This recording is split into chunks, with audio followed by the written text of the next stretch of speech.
ሰላም ጤና ይስጥልን ውድ አድማጭ ተመልካቾቻችን እንደምን ሰንብታችኋል? ይህ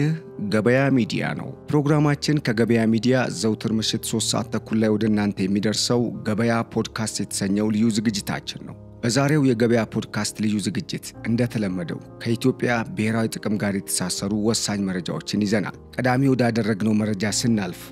ግብጽና ኤርትራ በኢትዮጵያ ላይ መከሩ የሚል አዲስ መረጃ ወጥቷል። በተለይም ግብጽና ኤርትራ በኢትዮጵያ ላይ አዲስ ሴራን ያሴሩ ስለመሆኑ የሚያሳይ መረጃ ወጥቷል። በተለይም ይህ መረጃ ኢራንና ሳውዲ አረቢያን ጨምሮ ሌሎች በመካከለኛው ምስራቅ ያሉ የአረቡ ባህረ ሰላጤ ሀገራትንም ጭምር ወደ ቀይ ባህር ቀጠና የሚጋብዝ አዲስ ፖለቲካዊ በተለይም ጂኦ ስትራቴጂካዊ ጡዘትን የሚፈጥር ነው ተብሏል። ይህንን በስፋት ተሰሙታላችሁ። ወደ ሁለተኛው መረጃችን ስናልፍ የኬንያ ዜጎች በራሺያ ለውትድርና እየተቀጠሩ ነው የሚል አዲስ መረጃ ወጥቷል። በተለይም ራሺያ በተለያዩ የሥራ ዘርፎች ላይ ለመሰማራት ወደ ራሺያ የገቡ ኬንያውያንን ለጦርነት እየቀጠረች ነው የሚል አዲስ መረጃ ወጥቷል። ይህንን መረጃ ተከትሎ የኬንያ መንግስት ወደ አውሮፓና ወደ ራሺያ ብሎም ወደ ሌሎች የአረብ ዓለም ሀገራት ዜጎችን የሚልኩ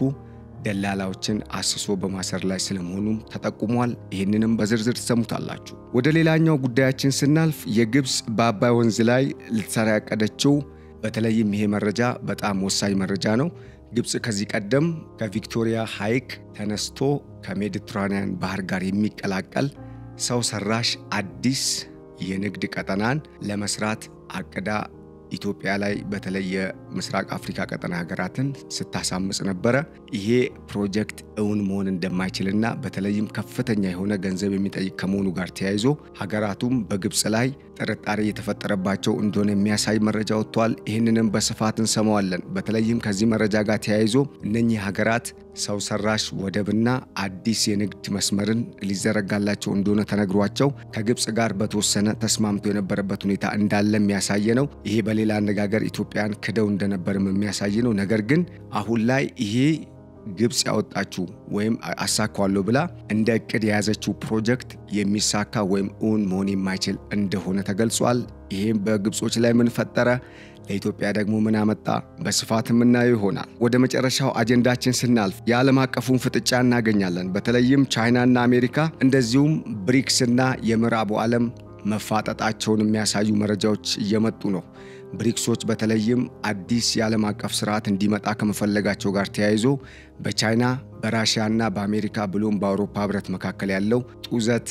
እጅጉን እያየለ ስለመምጣቱ እየተገለጸ ነው። ከዚህም መረጃ በርካታ ቁም ነገርን የምታገኙ ይሆናል። አብራችሁን እንድትቆዩ በመጋበዝ በቆይታችን እንደምታተርፉ እያመን ለቻናሉ አዲስ የሆናችሁ ቻናሉን ሰብስክራይብ፣ ፕሮግራማችንን ደግሞ ላይክ እና ሼር በማድረግ አጋርነታችሁን እንድትገልጹ በመጋበዝ አስተያየትና የተለየ ሐሳብም ወይም ተጨማሪ መረጃ ለማካፈል የምታስቡ ውድ ቤተሰቦቻችን በሐሳብ መስጫ ሳጥኑ ላይ አስተያየታችሁን ወይም ሐሳባችሁን እንድታጋሩን በመጋበዝ በቀጥታ ወደ መረጃው አለፍኩ።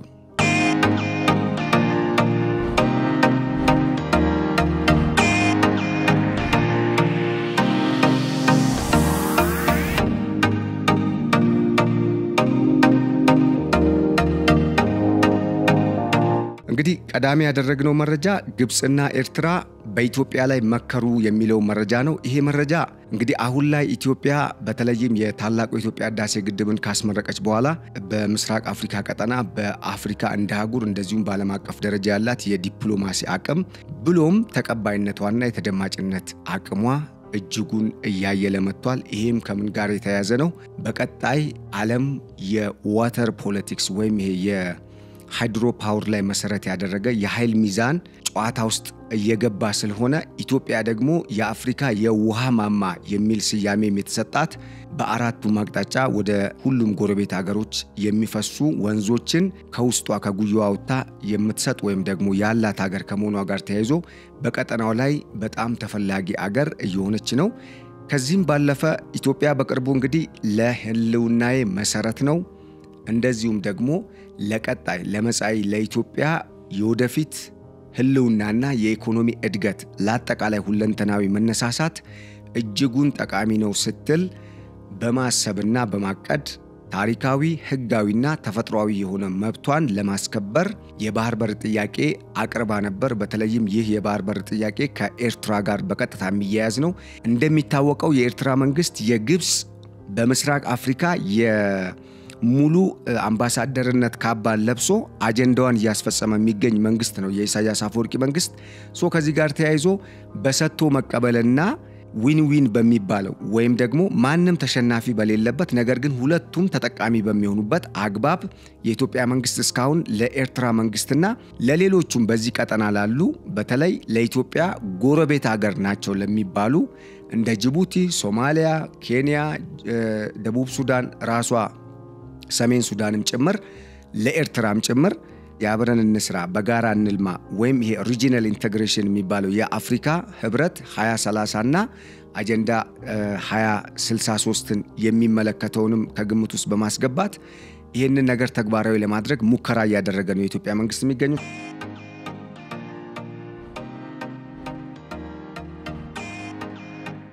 ከዚህ ጋር ተያይዞ የኢትዮጵያ መንግስት ያቀረበውን የባህር በር ጥያቄ በህጋዊ መንገድ በተለይም ደግሞ ኢትዮጵያ የተባበሩት መንግስታት ድርጅት 80ኛው ዓለም አቀፍ ጉባኤም ላይ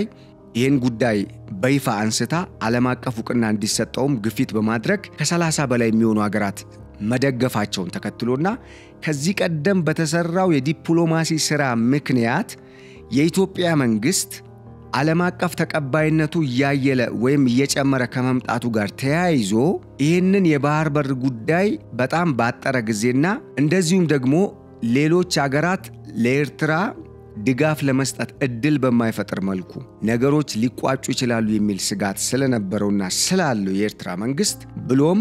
ግብጽ ኤርትራን ስታስገነጥል ከኢትዮጵያ ከዚህ ቀደም እንደገለጽንላችሁ እኛንን ኤርትራን ያስገነጠልነው ይሄንን ደግሞ ያደረግነው ኢትዮጵያን ለመከፋፈልና የናይል ምንጭን ወይም የአባይን ወንዝ መነሻ ለመቆጣጠር አስበን ነው because Egypt is the gift of Nile የሚለውን ይሄ የጥንት እሳቤ በተግባር ለማዋል አስበው ስለሚንቀሳቀሱ ሁሉ ጊዜም የኢትዮጵያ ባላንጣ ናቸው። ከዚህ አንፃር ይሄንን አጀንዳ ወይም ይሄንን እውነታ ተግባራዊ ለማድረግ ኤርትራን አውቀው ከኢትዮጵያ እንድትገነጠል ከሌሎች የአረብ ሀገራት ጋር ተጣምረውና ተባብረው የሰሩት ስራ ስለሆነ አሁንም ኢትዮጵያ ግብጽ በምስራቅ አፍሪካ ላይ ውሃውን በሚመለከት ለግብጽ ፍላጎት ተገዢ ሆና ግብጽ የምትለውን ስምምነት እስካልፈረመችና በእንቢተኝነቷ እስከቀጠለች ድረስ የባህር በሩን ጉዳይ ማግኘት የለባትም በሚል አጀንዳ እንደ አዲስ ጨዋታውን የጀመረችው ግብጽ የኤርትራ መንግስት እንደ መጫወቻ አሻንጉሊት በመጠቀም ከጦርነት ውጪ በድርድር የሚሆን ነገር የለም ወደሚል አማራጭ ገብተዋል። ስለዚህ አዲሱ መረጃ ሁለቱ ሀገራት አዲስ ወታደራዊና የጋራ ሁለንተናዊ ትብብርን ለማድረግ የስምምነት ማዕቀፍን በሚስጥር እንደተፈራረሙ የሚያሳይ መረጃ ወጥቷል። ይሄ መረጃ አስገራሚው ነገር እዚህ ላይ በምስራቅ አፍሪካ ቀጠና እያደገ የመጣውን የኢትዮጵያን ኢኮኖሚና በቀጣይ ደግሞ ኢትዮጵያ የቀይ ባህር ቀጠናን ስትቀላቀል የሚኖራትን የኢኮኖሚ አቅምና ግብጽ ደግሞ በአንጻሩ ከነጀሌዎቿ በዚህ ምስራቅ አፍሪካና በቀይ ባህር ቀጠና አካባቢ የሚኖራት ሚና እየተመናመነ ከመሄዱ ጋር ተያይዞ በርግጥ ይሄ ነገር በኢትዮጵያ ብቻ አይደለም የግብጽ አቅም ዲሚኒሽ እየሆነ እየተመናመነ የሚሄደው በዋናነት በእስራኤልና በሌሎችም የአረብ ሀገራት ነው። ለምሳሌ ለአብነት ሳውዲ አረቢያን መጥቀስ ይቻላል፣ የተባበሩት አረብ ኤሚሬትስን መጥቀስ ይቻላል። ነገር ግን ኢትዮጵያ የነኛ ሀገር አጋር መሆኗ ደግሞ በተለይ የሁለቱ የእስራኤልና የተባበሩት አረብ ኤሚሬትስ አጋር መሆኗ የግብጽን በቀጠናው ላይ ያላትን ተቀባይነትና እያደገ የመጣውን የዓለም አቀፍ የንግድ ስርዓት እንደዚሁም ደግሞ በዚህ ቀጠና ላይ የሚደረገውን ትኩረት አብዞርብ ለማድረግ ኢትዮጵያ እያደረገች ያለው ዝግጅት ለዚህ ተመራጭ እንድትሆን እያደረጋ ስለሆነ ግብጾች እነ ኢራንንና ሌሎች በመካከለኛው ምስራቅ ከተባበሩት አረብ ኤሚሬትስና ከእስራኤል ጋር በተቃራኒ የቆሙ ኃይሎችን ወይም ደግሞ አሁን ላይ ከእስራኤል ጋር በቀጥታ ጦርነትም በተዘዋዋሪም ጦርነት ውስጥ ያሉ እንደ ኢራንና ኳታርን የመሰሉ ሌሎች ኃይሎችንም ወደ ቀይ ባህር ቀጠና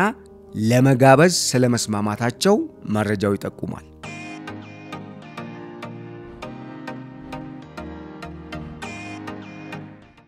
ይሄ ጉዳይ አደገኛ ጉዳይ ነው። ለምንድን ነው ከተባለ አንደኛ እነኛ ሀገራት የግል ጥቅማቸውና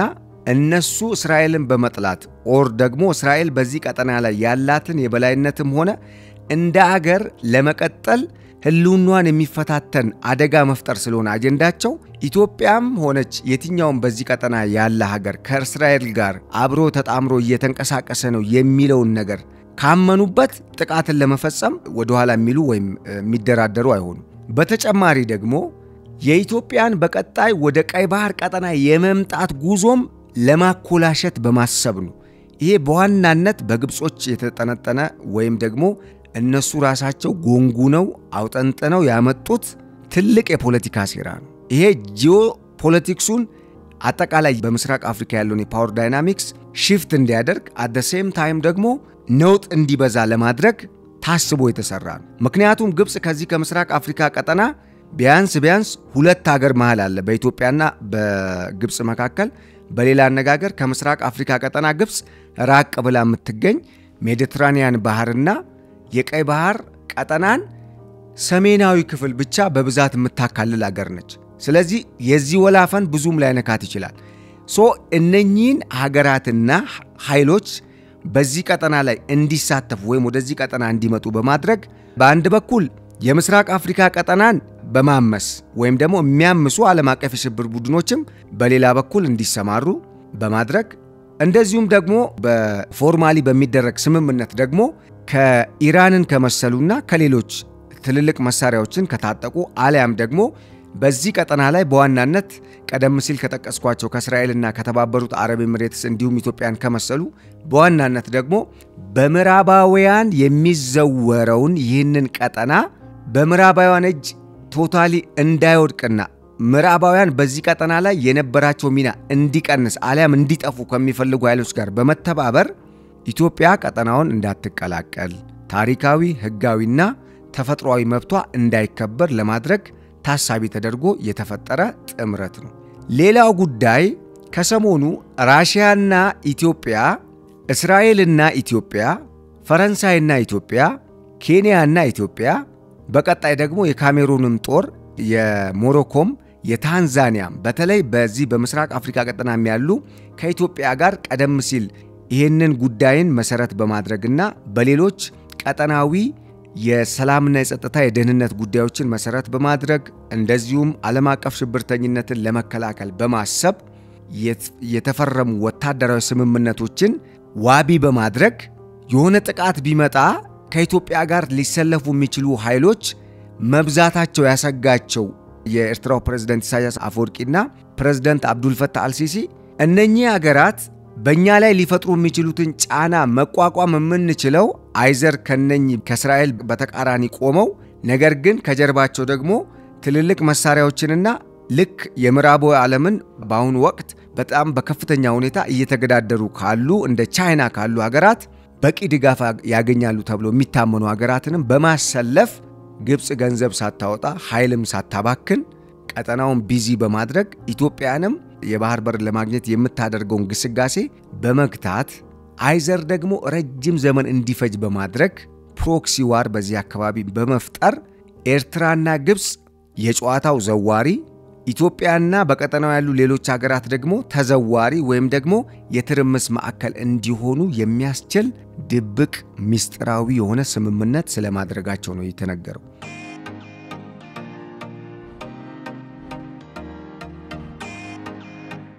እስካሁን በርግጥ ለበርካቶች ይሄ ነገር አንዳንድ ጊዜ ላይገርም ይችላል። ምክንያቱም ግብጽና ኤርትራ ለበርካታ ጊዜያት የወታደራዊ ስምምነትን ጨምሮ በሌሎች በርካታ ቀጠናውን የማተራመስ ዓላማዎችና አጀንዳዎች ላይ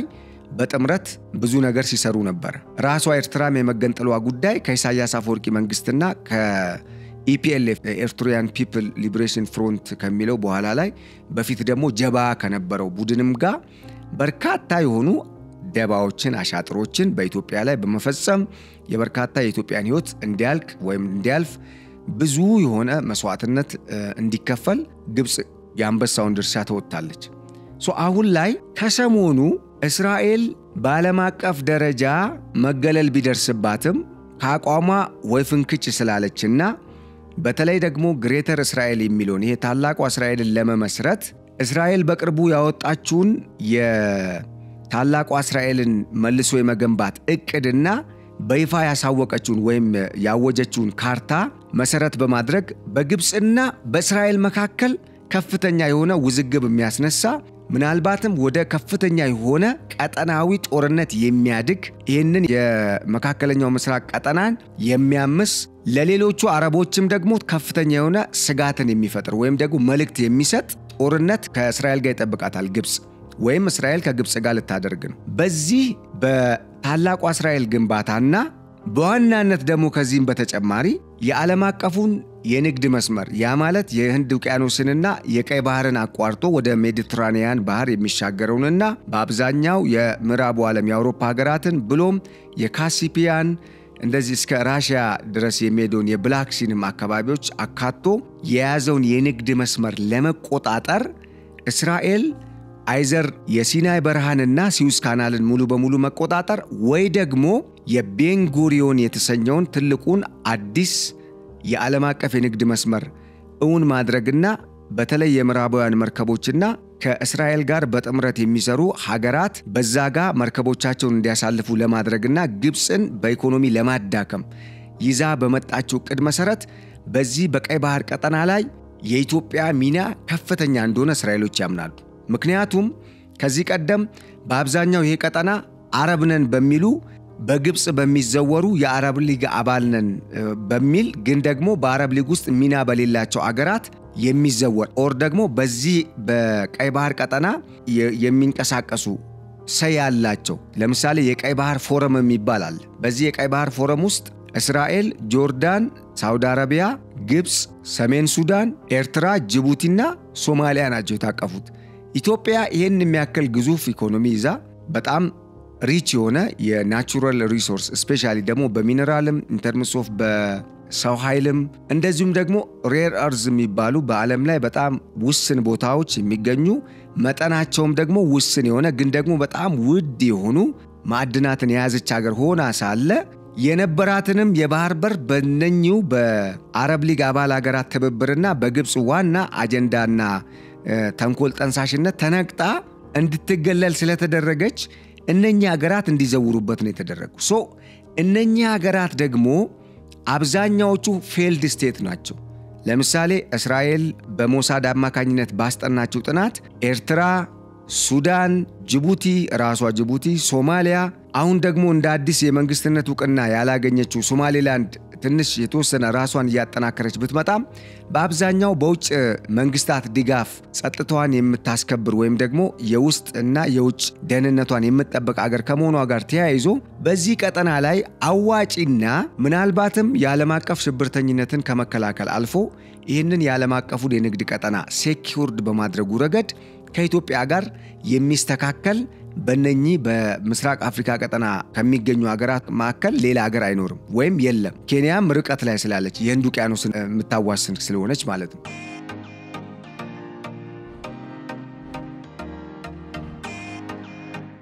ከዚህ አንጻር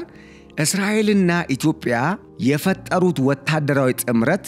ኬንያም ስለታከለችበት ይሄ ነገር በቀጣይ አስጊ ከመሆኑም በላይ ግብጽ እንደ መደራደሪያ የምታቀርባት ስትፈልግ አይዘር ደግሞ በሌላ ጊዜ ኢትዮጵያን ለማተራመስ ዋና የቀኝ እጅ አድርጋ የምትጠቀምባት ኤርትራም ጭምር ከኢትዮጵያ ጋር በአሁኑ ወቅት ግጭት ውስጥ በቀጥታ የምትገባ ከሆነ ህልውናዋ ራሱ አደጋ ላይ የሚወድቅና የኢሳያስ አምባገነናዊ መንግስት ሊደረመስ ወይም ሊገረሰስ የሚችልበት ሁኔታ ቴንደንሲው ፕሮባቢሊቲው በጣም አሁን ባለው የዝግጅትና አጠቃላይ ነባራዊ ሁኔታ በተለይ ጂኦፖለቲክሱም በቀጠናው ያለው የኃይል ሚዛንንም ዋቢ ያደረጉ ወይም መሰረት ያደረጉ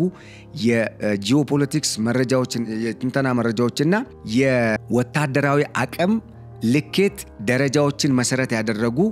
የትንተና ሪፖርቶች እንደሚያስረዱት ኢትዮጵያ በጣም ከፍተኛ የሆነ ቻንስ አላት ይሄንን የቀይ ባህር ያ ማለት ኦልሞስት የቀይ ባህር ቀጠናን ኢትዮጵያ እንድታገኝ ከማይፈልገው ይልቅ በአብዛኛው የሚፈልገው ሀገር በጣም የሚበልጥ ከመሆኑ ጋር ተያይዞ ኢትዮጵያ የቀይ ባህር ቀጠናን በዓለም አቀፍ ዕውቅና በማግኘቱ ረገድ የኢትዮጵያ አጀንዳ ከኤርትራ አጀንዳ በጣም የተሻለና በሰነድም የተደገፈ እንደሆነ ስለታመነበት ቀድመው ግብጾች ከኤርትራ መንግስት ጋር በተለይ የአልሲሲ መንግስት ከኤርትራው ፕሬዝዳንት ኢሳያስ አፈወርቂ መንግስት ጋር በመጣመር ኢትዮጵያ በሆነ ኬስ የሆነ ነገር ተፈጥሮ ጦርነት የምትገባ ከሆነ ግብጽ ኤርትራን ወክላ ለኤርትራም ልትዋጋ የምትችልበት ግን ደግሞ ግብጽ ቀጥታ ትዋጋለች ሳይሆን እነኚህ የሚጋበዙ ኃይሎችን በኋላ በማሰለፍ ኤርትራን በጦር መሳሪያ በሎጂስቲክስ እና በመሳሰሉት ነገር በመደገፍ እነኚህ ሀገራት ወደ ጦርነቱ እንዲመጡ በማድረግ አንድ የፕሮፓጋንዳ ጦርነት ነው ኢትዮጵያ ላይ ስጋት ለመፍጠር which means ጉዳዩ የበለጠ የለዘበ እየተካረረ ውስጡን እየተብላላ ግን ደግሞ ረጅም ጊዜ የሚወስድና ፕሮክሲ ዋር ፈጥሮ ቀጠናውንም የሚያተራምስ አይነት ጦርነት በመፍጠር በዚህ ቀጠና ላይ ሀገራቱ ህልውናቸው ጥያቄ ውስጥ እንዲገባ ለማድረግ ነው።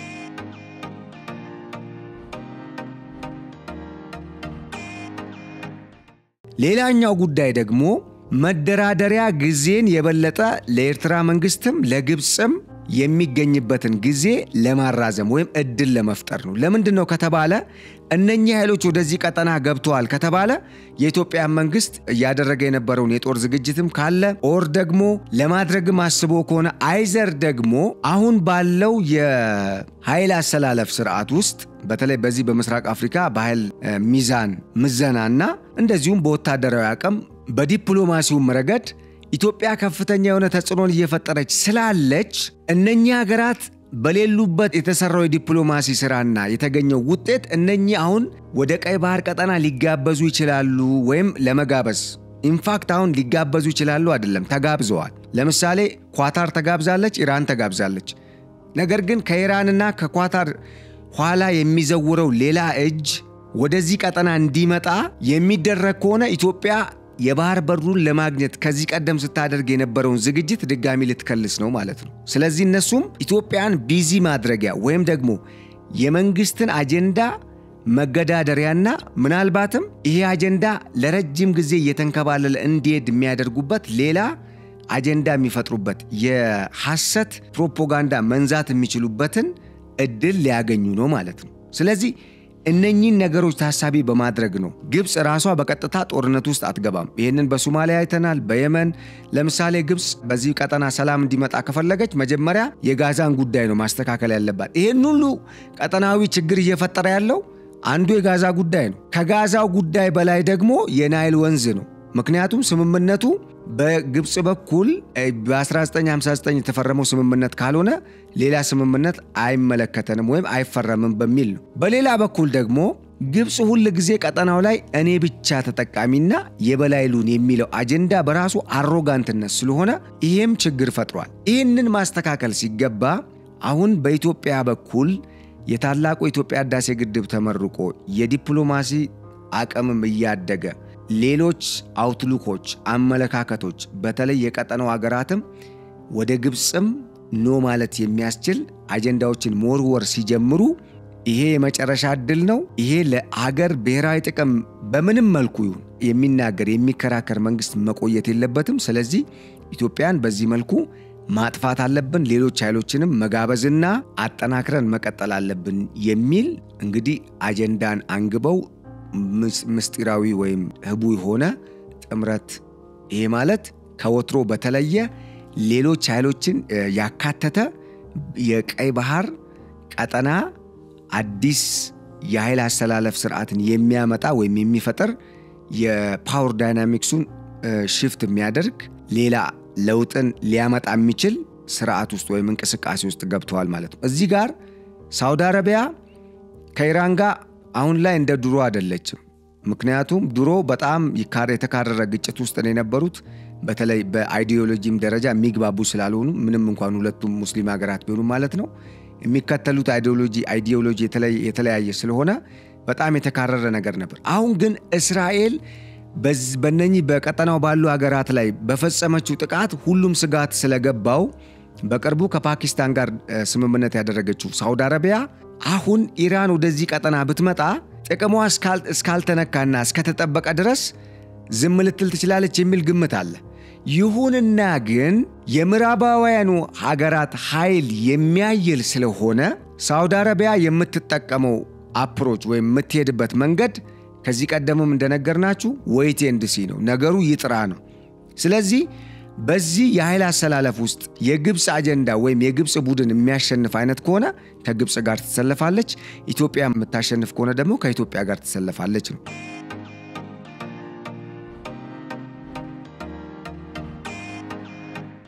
እንዳጠቃላይ እነኚህ በቀጠናው ላይ ሊሳተፉ የሚችሉ ኃይሎች ዋና ትኩረታቸው ግብጽ በዚህ ጨዋታ አሸናፊ ሆና የምትወጣበትን ሁኔታ ያመቻቸ ያንን ማዕከል አድርጎ የተፈረመ ስምምነት ከመሆኑ ጋር ተያይዞ በምንም ሁኔታ ግብጽ አትራፊ መሆን ስለምትፈልግ ወደዚህ ቀጠና የሚመጡ ኃይሎች አተራማሽ እንዲሆኑ ነው የሚፈልገው። ይሄ ደግሞ ለኢትዮጵያ በጣም አደገኛ ነው። ምክንያቱም ኢትዮጵያ ሰላም ነው የምትፈልገው፣ በተመሳሳይ ልማትን፣ አብሮነትን፣ በጋራ ማደግን ነው እንግዲህ ትኩረት አድርጋ እየሰራች ያለችው። ነገር ግን አሁን አተራማሽ ኃይል የሚመጣ ከሆነ ኃይሏ ሊበታተን ነው። እነሱ እንደሚያስቡትም ይሄንን የተደራጀ ኃይል ካልበታተንን አሁን ባለው ሂደት በዚህ በተዘጋጀንበትና እየሄድንበት ባለው የጦር ዝግጅትና አቅጣጫ ኢትዮጵያን መርታት ስለማንችል አዲስ ፓክት ያስፈልገናል። ስለዚህ አዳዲስ መሳሪያዎችንም ሊጠቀሙ ስለሚችሉ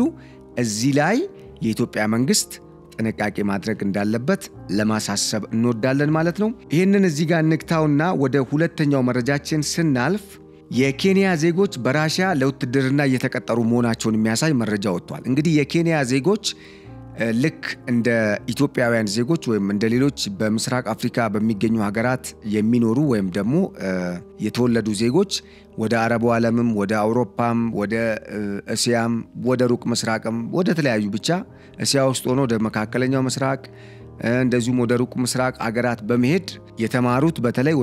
ወደ ሩቅ ምስራቅ ያልተማሩትና ወይም ደግሞ መጠነኛ የሆነ የልምድ የትምህርት ደረጃ ወይም ዕውቀትና እነዚህ ክህሎት ያላቸው ዜጎች በአረቡ ዓለም ሀገራት በስራ ላይ ተሰማርተው በርካታ የሆነ ሬሚታንስን ለሀገራቸው ያስመጡ ነው ያስገኙ ነው። ይሁንና ግን አሁን የተሰማው ነገር ምንድነው? እንደ ሌሎች የቀጠናው ሀገራት በተመሳሳይ ለስራ ጉዳይና ለሌሎች ለተለያዩ ዓላማዎች በሚል ወደ ራሺያ የሄዱ ኬንያውያን ለራሺያ ብሔራዊ ጦር እንዲያገለግሉ ተመልምለው ሰርቪስ መስጠት ከጀመሩ በኋላ በኬንያ ውስጥ ወደ ራሺያ ለመሄድ የሚደረገው ጉዞ እየተፋፋመ እንደመጣና ኬንያ ውስጥ በፋብሪካ ነው መስሩት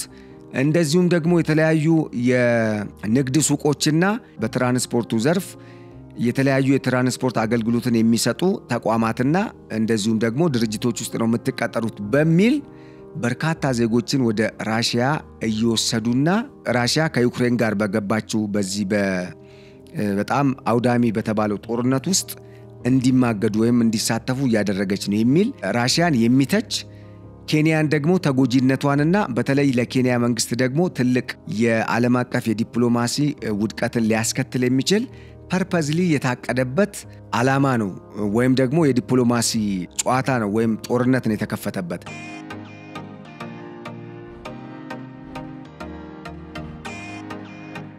እኔ ፐርሰናሊ ስረዳው ሐሳብም ለማጋራት ያክል ከሰሞኑ ኢትዮጵያና ኬንያ ወታደራዊ ስምምነት ተፈራርመዋል። ይሄ ወታደራዊ ስምምነት ልክ ሳውዲ አረቢያና ፓኪስታን እንደተፈራረሙት አይነት ስምምነት ነው። በአንዱ ላይ የሚቃጣ የትኛውም አይነት ጦርነት በሌላኛው ላይ ተቃጣ ነው በሚል አንዱ ለአንደኛው ወይም አንዱ ለሌላው እንዲተባበር በችግር ጊዜ የሚያስገድድ ጦርነት ነው ወይም ደግሞ ተግባብተው የፈረሙት ነው። ለምሳሌ በኢትዮጵያ ላይ ጦርነት ቢያውጁ እነማ የሚታወቁት እንደ ግብጽና ሱዳን የአልቡርሃን ጦርና ኤርትራ ያለችበት ስብስብ እና ሌሎች ከነኛ ኃይሎች ጋር የተሰለፉ ኃይሎች ተሰባስበው ኢትዮጵያን ለመውጋት ጥረት እያደረጉ እንደሆነ ይታወቃል። እነኛ ኃይሎች ኢትዮጵያ ላይ ጦርነት ቢከፍቱ ልክ ኬንያ ላይ ጦርነት እንደተከፈቱ በማሰብ የኬንያ መንግስት በስምምነቱ መሰረት ለኢትዮጵያ መንግስት ድጋፍ ይሰጣል ማለት ነው። በተመሳሳይ ኬንያም አይዘር ከአልሸባብ ኦር ፍሮም ኤኒ አዘር ካንትሪ in the region or ደግሞ ከሩቅም ሊሆን ይችላል ጦርነት የሚከፈትባት ከሆነ ኢትዮጵያ በተመሳሳይ ልክ ራሷ ላይ እንደተከፈተ በማሰብ በስምምነት ማቀፉ መሰረት ድጋፍ የምትሰጥ ትሆናለች ማለት ነው። እኔን ነገር ስረዳው አሁን የበርካታ የኬንያ ወጣቶች ወደ ራሺያ እየሄዱ ለራሺያ ጦር እየተመለመሉ ነው እየተሸጡ ነው የሚለው አጀንዳ ምንም ጥያቄ ሳይኖረኝ ማለት ነው ነገሮችን በግራና ቀኝ ያየውበት አንግል አንዱ ምንድነው የግብጽና የኤርትራ እንደዚሁም ደግሞ ከግብጽ ጋር የተሰለፉ ኃይሎች አጀንዳ ነው ለምን እስራኤልና ኢትዮጵያ ወታደራዊ ጥምረት ፈጥረዋል በተመሳሳይ ኬንያም ተካታለች ኬንያውያን ሄደው ራሺያን የሚረዱ ከሆነ ራሺያ is against ምንድነች ምዕራባውያን ነች which means አሜሪካ እና የአውሮፓ ህብረት እና ጀርመን እና ፈረንሳይ እና ሆላንድ ወይም ኔዘርላንድ እና ሉክሰምበርግ እና ኦስትሪያ ወዘተ ያሉበት ስብስብን እንደ ጠላት ነው የምትመለከተው ራሺያ በተመሳሳይ እስራኤልንም ስለዚህ ከእስራኤል ጋር ባላንጣነት ያለው ወይም ደግሞ የእስራኤልን ጠላቶች የሚደግፍን ኃይል ደግፋ የምትሰራ ሀገር እንዴት ከእስራኤል ጋር ልትሰራ ትችላለች የሚል ጥያቄ ለመፍጠርና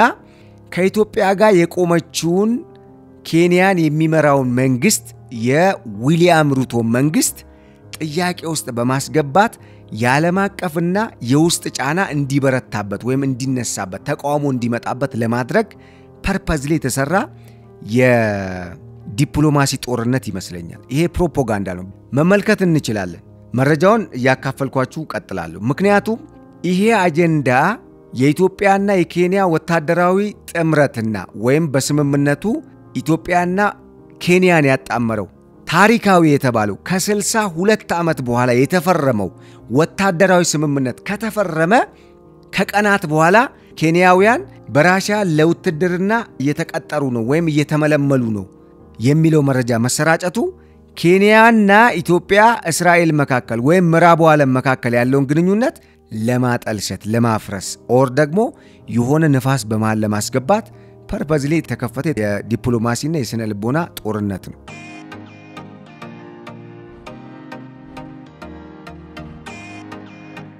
ይሄ በአንድ ድንጋይ ሁለት ወፍ ነው ለጥምረቱ ጠላት ለሆኑ ሀገሮች ለኢትዮጵያና ከኢትዮጵያ ጋር ለተሰለፉ ሀገሮች ጠላት የሆኑ ሀገራት እና አካላት በአንድ ድንጋይ ሁለት ወፍ ለመምታት ያቀዱት ነው አንደኛው ለምሳሌ የዊሊያም ሩቶ መንግስት ነው ከኢትዮጵያ ጋር ወታደራዊ ስምምነትን የፈረመውን የኬንያ መንግስትን በጠቅላይ ሚኒስትርነት የሚመራው እኚህ ሰው ባለፈው የታላቁ ኢትዮጵያ ህዳሴ ግድብ ሲመረቅ የታላቁ ኢትዮጵያ ህዳሴ ግድብ በሚመረቅበት በዛው የህዳሴ ግድቡ በተገነባበት ጉባ ሄደው የምረቃ ስነ ስርዓቱም ላይ ተገኝተው ከየትኛውም የአፍሪካና የዓለም ሀገር ወይም በዛ ቦታ ላይ በእንግድነት ከተጋበዘ መሪ ኦር ሲኒየር ገቨርንመንት ኦፊሻል በጣም የተለየ በጣም በቆራጥነትና በራስ መተማመን መንፈስ ጠቅላይ ሚኒስትር አብይ አህመድ ይሄንን ኢትዮጵያ የጀመረችውን ግዙፍ ፕሮጀክቶችን የመጨረስ ጉዞ እንዳታቋርጥ ማንንም እንዲያቋርጥም አትፍቀድ እኛ ካንተ ጋር ነን ኢትዮጵያ ከኬንያ ጋር ታሪካዊ የሆነ ወዳጅነቷን አጠናክራ ትቀጥላለች ሲሉ ጠቅላይ ሚኒስትር ዊሊያም ሩቶም በተመሳሳይ ኬንያ ከኢትዮጵያ ጋር ያላትን ግንኙነት የበለጠ አጠናክራ ትቀጥላለች ግድቡ የኛም ነው እኛ ከዚህ ቀደም ከኢትዮጵያ ኃይል ስንወስድ ነበር አሁንም ብዙ ኃይል ከዚህ ግድብ እንዲሰጠን ስምምነትን መፈረም ካስፈለገ ኢትዮጵያ የምታቀርበውን የኃይል አማራጭ አቅርቦትን ለመቀበል ዝግጁ ነን ሲሉ ማስተማመኛ ሰጥቷል በዓለም ፊት ይሄ ለግብጾች ለኤርትራው ፕሬዝዳንት ኢሳያስ አፈወርቂ መንግስት እና ኢትዮጵያ አሁን የምትሄድበትን መንገድ ለማይደግፉና ከኢትዮጵያ ጋር በተቃራኒ ለቆሙ ኃይሎች ምንድነው የግር እሳት ነው ከፍተኛ የሆነ ትልቅ ጫናን የፈጠረ ጉዳይ ነው ከዚህ አንፃር በሁለቱ ሀገራት መካከል የተፈጠረውን ወታደራዊ ጥምረትም ሆነ ሌላ ኢኮኖሚያዊ ትስስርና አጠቃላይ ሁለቱ ሀገራት በዓለም አቀፍ ደረጃ ያላቸውን ተቀባይነት ብሎም በተለይ በምዕራቡ ዓለም ዘንድ ያላቸውን ተቀባይነት ለማጠልሸት ልክ ከዚህ ቀደም በኢትዮጵያ ላይ እንደተከፈተው አይነት የዲፕሎማሲና የስነልቦና ጦርነት አሁን ደግሞ ከኢትዮጵያ ጋር በምንም መልኩ አልለይም ከግብጽም ከየትኛውም በቀጠናው ከሚንቀሳቀስ ችግር ፈጣሪ ኃይል የተሻለ የልማትም የወንድማማችነትም በሌላው በማህበራዊም በኢኮኖሚውም ዘርፍ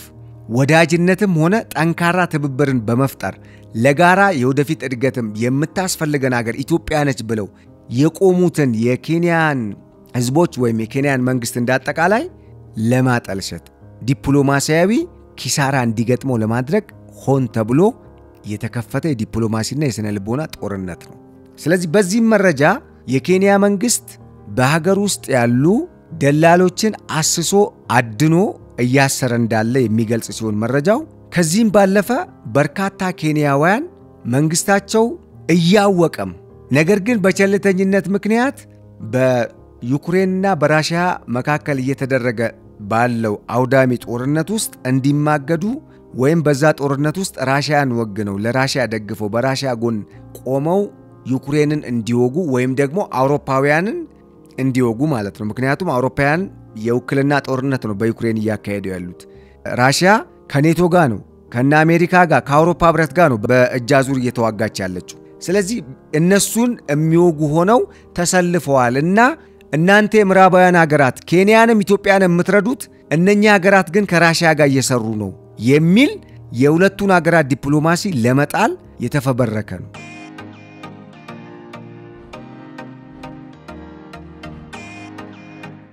ስለዚህ አሁን በዚህ መረጃ መሰረት ታርጌቱ በአንድ ድንጋይ ሁለት ወፍ ያልነው የኢትዮጵያና የኬንያን ጥምረት እውን እንዳይሆን ወይም ደግሞ ወደ መሬት እንዳይወርድ፣ በአንጻሩ ደግሞ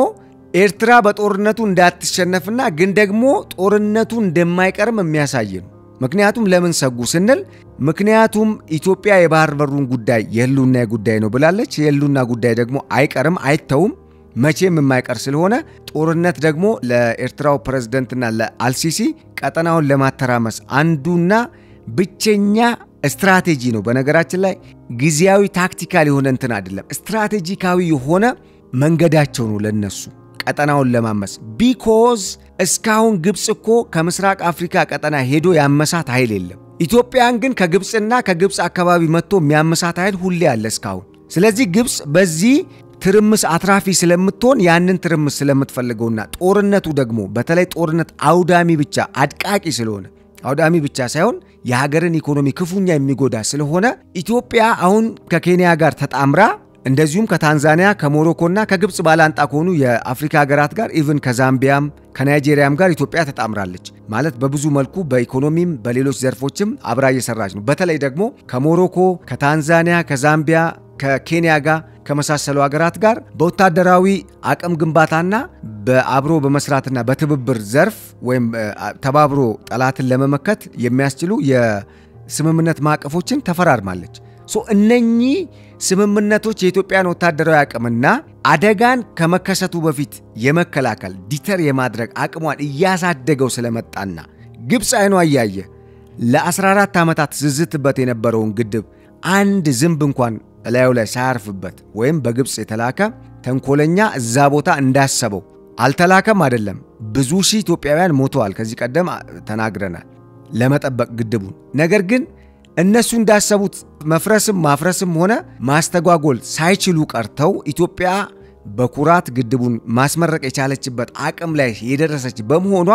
ግድ ጦርነት ከገባች ይህንን አቅም ያጣች ስለምትሄድ ይህንን አቅም ለማሳጣት ከኢትዮጵያ ጋር የሚጣመሩ ኃይሎችም በዛው መመታት አለባቸው። አይዘር በዲፕሎማሲ ጦርነት ወይ በፕሮፓጋንዳ ኦር ደግሞ በሌላ ሚንስ ማለት ነው። ወይ በማዕቀብ ወይ በስውር የነሱ ተቀባይነት እንዲቀንስ በማድረግ ኢትዮጵያን ታርጌት ያደረገ አካሄድ እንደሆነ ነው የሚገባኝ እና በዚህ አግባብ የኬንያ ዜጎች ለራሺያ ብሔራዊ ጦር አባል ለመሆን እየተመለመሉና እየተማገዱ ነው የሚለው መረጃ እንግዲህ ዘኢንተለጀንስም እንደዚሁም ደግሞ ስፑትኒክን ዋቢ ያደረጉ በርካታ ተከታይ ያላቸው ሚዲያዎች እንዳሰራጩትና በአረበኛም በተለይ በስፋት ይሄ ፕሮፓጋንዳ እየተነዛ ያለበት ሁኔታ እንዳለ ነው መረጃው የሚጠቁመው።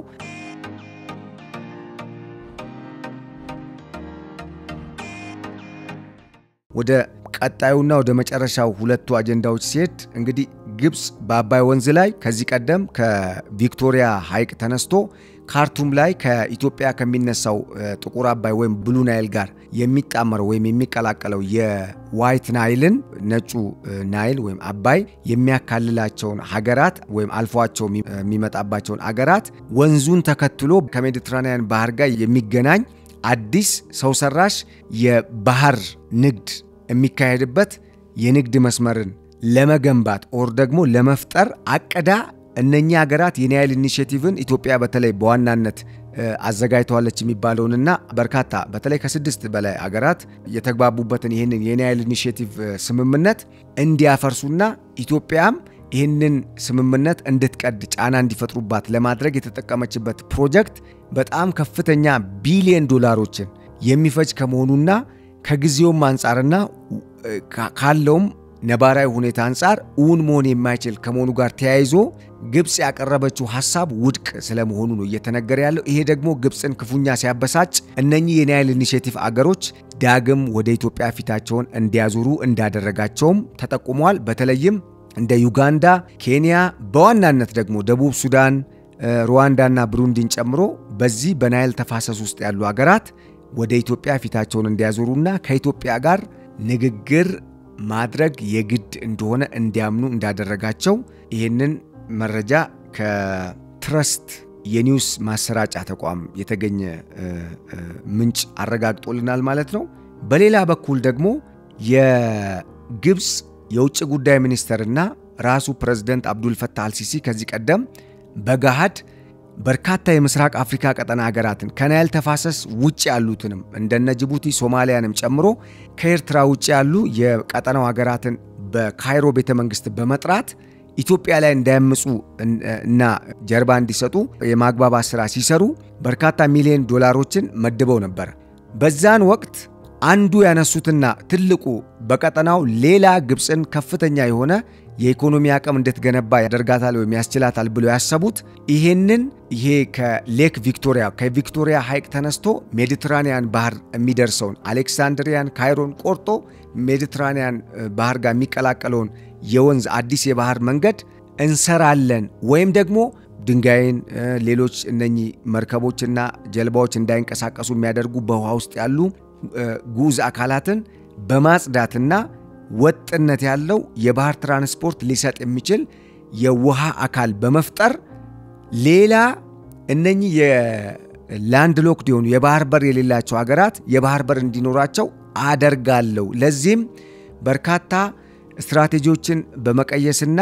ተግባራዊ እንዲሆንም በማድረግ እኔ ትልቁን ድርሻ ወጣለሁ እናንተም ሼር ታደርጋላችሁ ስትል ነበር ስታስተባብር የነበረችው። አሁን የወጣው መረጃ ግን ይሄ ሐሳብ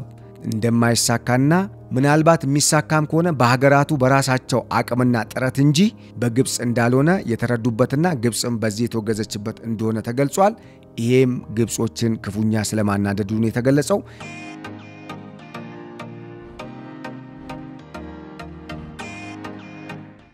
ወደ መጨረሻው መረጃዬ ሲሄድ